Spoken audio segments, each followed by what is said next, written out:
I had just reluctantly returned home from an extended vacation trip to Japan, after experiencing delicious food beyond compare, a beautiful country, and spending time with amazing people. Needless to say, I was a bit depressed about coming home. On my first day back home, I went straight to my bedroom and passed out before doing anything else. Rather, I didn't have the energy to do anything else. It was probably for that reason that I failed to notice subtle hints that my home was not as lonely without me as I believed.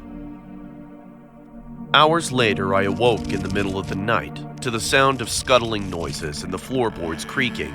Understandably confused, I got out of bed and made my way into the hallway that was connected to both the living room and kitchen. Cautiously, I crept my way through the darkness, groping the wall next to me for balance in my tired state as I trudged forward. I, however, made the fatal mistake of stepping onto one of the loudest boards in the hallway, alerting whoever or whatever was lurking in the shadows of the next room. I paused, as did the entity in the next room, before a whoosh of air was heard as they retreated into whatever crevice they had come out of.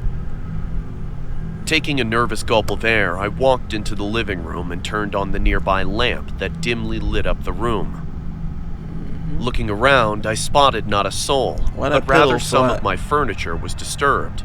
What's more, a couple of my kitchen cabinets were slightly ajar.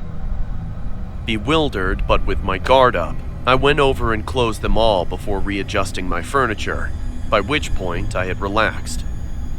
I chalked up the odd noises and movements to my jet-lagged brain and shrugged, deciding to just head back to bed. I wish the story ended there, but I was not so lucky.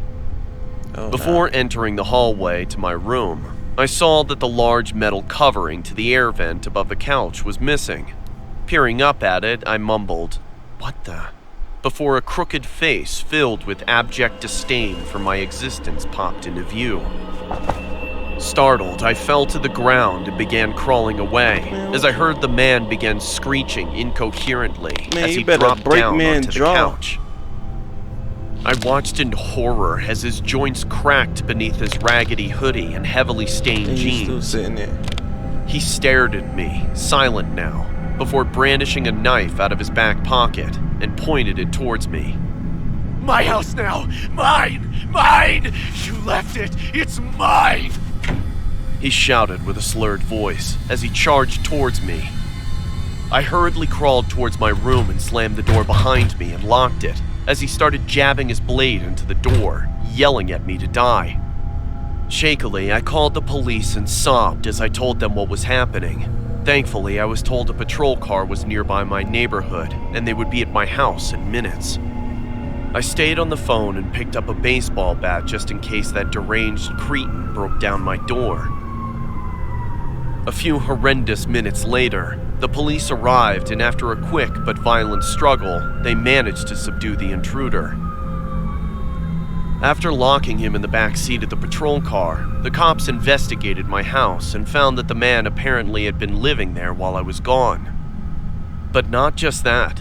Apparently, he'd been staying at my house without me noticing for a few months. Wait, what? Yo! According to the police, they found paper stuffed under the couch that was filled with nothing but incoherent ramblings about how he planned to kill me one day when the time was right.